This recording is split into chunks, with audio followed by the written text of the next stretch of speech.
The following video is prepared by Jpro Business Training. IFRS 2 Share-Based Payment.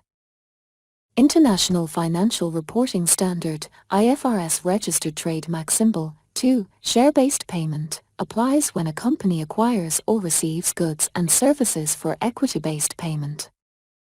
These goods can include inventories, property, plant and equipment, intangible assets, and other non-financial assets. There are two notable exceptions: shares issued in a business combination, which are dealt with under IFRS 3, business combinations, and contracts for the purchase of goods that are within the scope of International Accounting Standard, IAS Registered Trademark Symbol 32 and IAS 39. In addition, a purchase of treasury shares would not fall within the scope of IFRS 2, nor would a rights issue where some of the employees are shareholders. Examples of some of the arrangements that would be accounted for under IFRS 2 include call options, share appreciation rights, share ownership schemes, and payments for services made to external consultants based on the company's equity capital. Recognition of share-based payment. IFRS 2 requires an expense to be recognized for the goods or services received by a company. The corresponding entry in the accounting records will either be a liability or an increase in the equity of the company, depending on whether the transaction is to be settled in cash or in equity shares.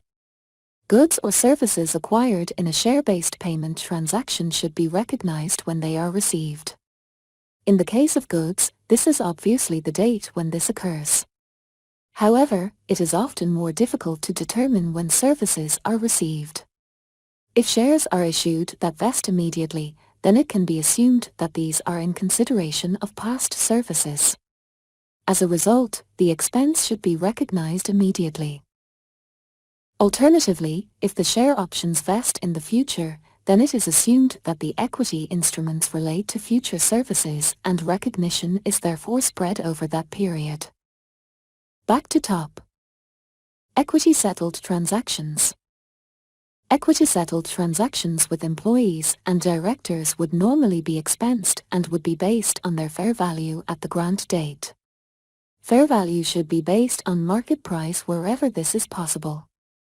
Many shares and share options will not be traded on an active market. If this is the case, then valuation techniques, such as the option pricing model, would be used. IFRS 2 does not set out which pricing model should be used, but describes the factors that should be taken into account. It says that intrinsic value should only be used where the fair value cannot be reliably estimated. Intrinsic value is the difference between the fair value of the shares and the price that is to be paid for the shares by the counterparty.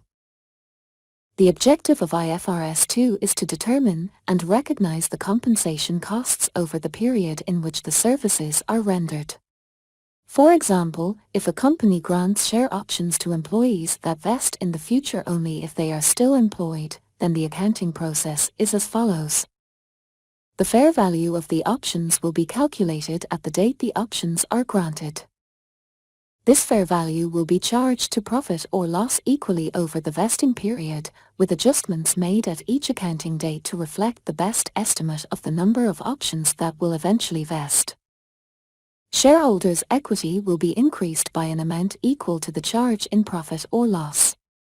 The charge in the income statement reflects the number of options vested. If employees decide not to exercise their options because the share price is lower than the exercise price, then no adjustment is made to profit or loss.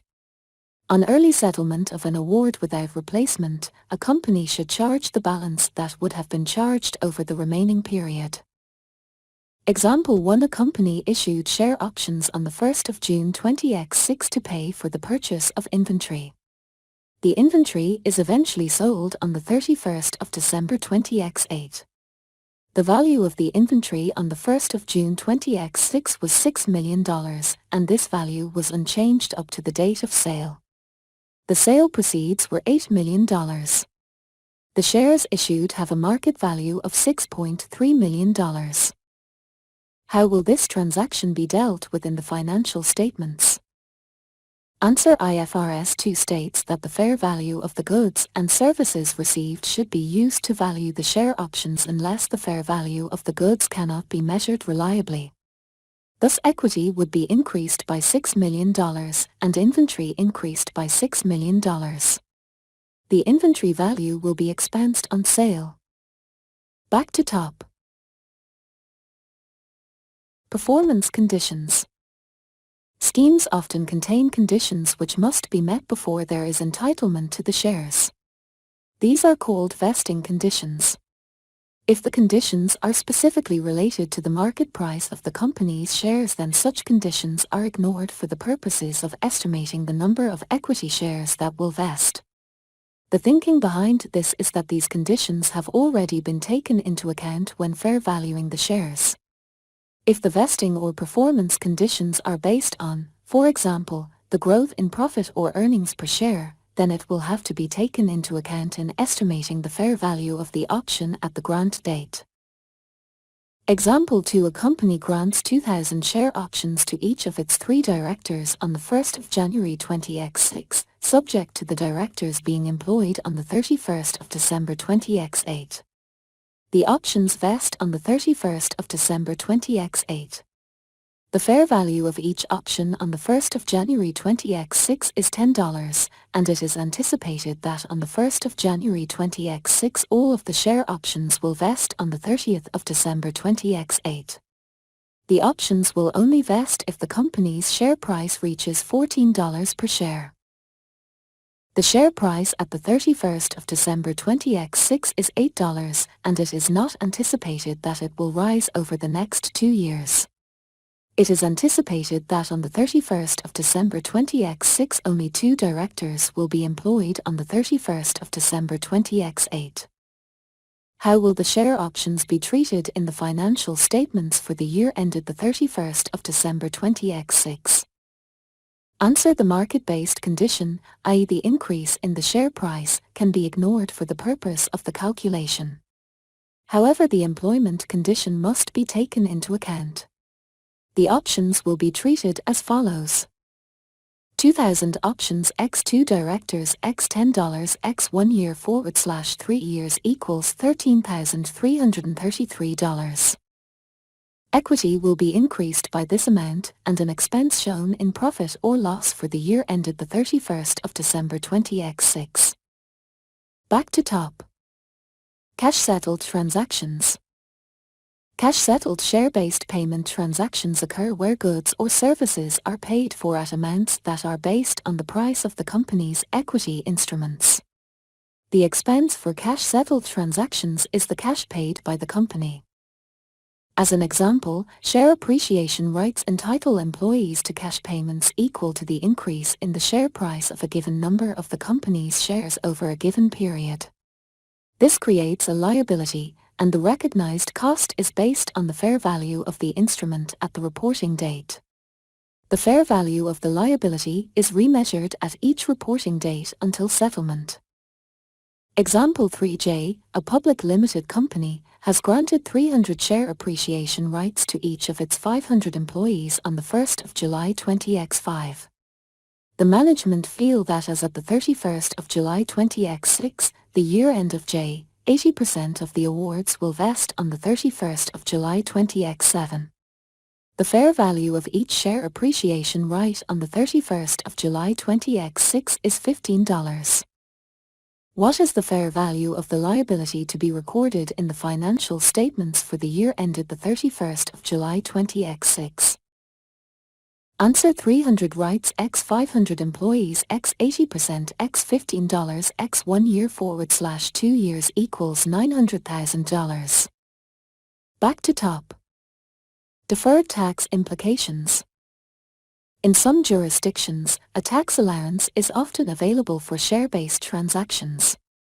It is unlikely that the amount of tax deducted will equal the amount charged to profit or loss under the standard. Often, the tax deduction is based on the option's intrinsic value, which is the difference between the fair value and exercise price of the share. A deferred tax asset will therefore arise, which represents the difference between a tax base of the employee's services received to date and the carrying amount, which will effectively normally be zero. A deferred tax asset will be recognized if the company has sufficient future taxable profits against which it can be offset. For cash-settled share-based payment transactions, the standard requires the estimated tax deduction to be based on the current share price. As a result, all tax benefits received, or expected to be received, are recognized in the profit or loss. Example: for a company operates in a country where it receives a tax deduction equal to the intrinsic value of the share options at the exercise date. The company grants share options to its employees with a fair value of $4.8 million at the grant date. The company receives a tax allowance based on the intrinsic value of the options, which is $4.2 million. The tax rate applicable to the company is 30%, and the share options vest in 3 years' time. Answer: a deferred tax asset would be recognized of $4.2 million at 30% tax rate x 1 year / 3 years equals $420,000. The deferred tax will only be recognized if there are sufficient future taxable profits available. Back to top. Disclosure. IFRS 2 requires extensive disclosures under 3 main headings. Information that enables users of financial statements to understand the nature and extent of the share-based payment transactions that existed during the period. Information that allows users of financial statements to understand how the fair value of the goods or services received, or the fair value of the equity instruments which have been granted during the period, was determined.